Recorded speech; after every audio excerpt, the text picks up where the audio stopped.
below, and welcome again to Foxy on the Farm Draws Cartoons. Look, I've got my pencil ready, and I've got some paper. All you need to do is get exactly the same, and then, just before you go on any further, click the thumbs up down below. Thank you. Now let's go draw. Now today's cartoon requires two basic shapes. And to position these shapes in the right place on the page, I'm going to put some markers down. Now place a little marker in the centre of your paper. And another here and here. So we can draw a circle touching the three markers, like so. The second shape is only half the size, so I need to place a little marker halfway up the first circle and another marker at the bottom in line with the last circle. And you can then draw your circle touching both those markers. See? Just like that. So now we have the bodies of our pig and piglet. Let's put in the heads. And for this, we just place another marker right in the centre of the big circle and then draw another circle from there to the bottom, round and round and round. And do exactly the same for the little piglet's head. Now let's do that one more time. Mark in the middle of the circle and then draw another circle touching the bottom. What are you laughing at, Furball? This is easy. Sorry, Foxy, but I don't see how these circles are going to look like pigs. They look like two eyes staring at me. You're right. So let's put some wobble-yous in to help out. What's a wobble-you when it's at home? Well, these wobble-yous are going to be legs, placed right at the bottom here, sticking out like so. Oh, you mean the letter W, Foxy. Well, they look like pig's trotters anyway. Now, for the ears, which of course are just basic shapes like triangles. So we put a little marker at the side of the head so we know where these triangles are going to start. And then we place one just like so. Wow, I can tell there are going to be ears already. And by doing exactly the same on the little piglet, helps us position and practice our shapes. So what else is going to make them look like pigs though, Foxy? Well, curly tails, of course. By starting on the side here, we do a loop-the-loop, see? And then another to make a nice thick tail. And exactly the same for the little piglet. Exactly, Furball. Just like that.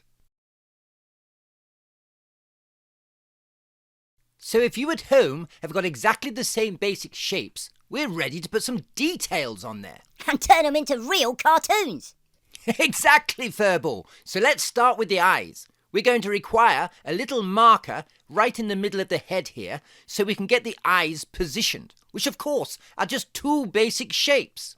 And then smaller ones for the piglet. Exactly, Furball. I'm glad you're paying attention. Cheers. Now, a good cartoon gives the characters feelings. And we show the feelings of our characters by the way we put expressions on their faces. What do you mean expressions, Foxy? Well, I want Mr. Snouty here to look worried, so I'm going to put some eyebrows on him, curved like so, and positioned close to the eye on the other side, and then I'm going to draw his pupils pointing inwards as if he's embarrassed of where to look. So we copy the embarrassed look on the piglet? Oh no, he's going to look surprised, and therefore his eyebrows are going to be curved the other way and higher above his eyes, which are directed by his pupils towards Mr. Snout's face, like so. Oh, I gotcha. Now the detail on the nose, or snout, are just a couple of squashed circles, positioned like so. And smaller, of course, for the little piglet. And coloured in so we can't see what's up there. Now the mouths are easy. Just a little line out the side of the snout, ended in a little cheek. And don't forget to put Snouty's buck teeth in there. And the piglet has the same, like father, like son. And that goes for the ears too, Furball. A line across the top like so, and then a little dash down. A line across the top, and a little dash down. Oh, they look like proper ears now. So Mr. Snouty and his boy are going to be doing what all pigs do, stuffing their faces. So we're going to need to put some bigger cheeks on their face. So we just extend the circle out a little bit to make them look like they've got big full cheeks. And flatten his head a little bit as well. Wow, this added detail makes all the difference, Foxy. So let's add some detail to the feet by putting a line at the bottom of this wobble like so, and filling it in. It looks just like pig's trotters. And now they look both like cartoon pigs. Brilliant. But what are they going to be doing, Foxy? Well, eating, of course. So we're going to have to draw some food lying around the floor that they're scoffing their faces with. Ah, more basic shapes by the looks of it, Foxy. Well, of course. Although I'm going to put a little wiggly line just to show some lettuce coming out of their mouths. Lettuce? No wonder Snouty's looking worried. Well, if you think that's bad, we're going to turn this circle into an old apple core by putting some curved lines on the side like this, and then we're going to put some detail of some wavy lines along here and here, and then a stalk. Oh, yeah. Ending with the pips right in the centre there. Well, that looks just like an apple core. Now the other circle looks more like a potato because it's not so round. And we're going to put a bite mark into there too. And we're going to do it like so. See how I confirm the line that I want by going over it again, making it darker.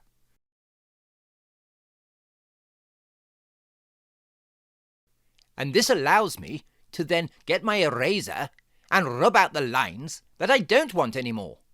This includes the sides of the apple core and a little over here. Oh, I see. And then I shall continue to rub out the lines I don't want all over the pig's body and face. And like that. Wow, that's cool. Oh, I see. So now you're thickening the lines that you do want by going over them again with the pencil. Exactly, Furball. Tidying up the drawing as I go. So perhaps while I do this, you at home can catch up with any of the drawing that you've fallen behind with. I know it's a lot to take in all at once. But I know you're clever little foxes and will catch up soon. Making the cartoon nice and clear. And to make it clear that they're standing on the ground, we require shadows. So just follow what I do. I shade in right underneath the bodies, like so.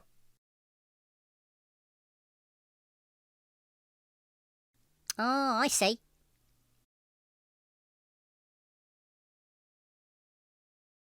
And even shade underneath the food, so they look like they're sitting on the ground too. Wow, what a difference that makes, Foxy. Now, while drawing cartoons, you can even put in some sound effects. Sound effects? Yes, the kind of sounds that pigs make while they're eating. What, like grunting or something? Exactly, Furball. In fact, grunting is a great word for how they sound when they're eating. So I'm going to write it in capitals up here to express how loud they are. And those little lines at the side there make the words look like they're moving. That's right, and we can do the same with Snouty after I just colour in around his eyes to make him look like he's blushing with embarrassment to help show that he's really worried about something. Wow, that's cool. And of course, don't forget to put your signature on there somewhere. That's your name, not mine. But I can't tell what he's looking worried about, Foxy. Well, perhaps if we look at the coloured-in version of this, we'll be able to see what Snouty's problem is. So to save time, I'm just going to click my fingers like magic.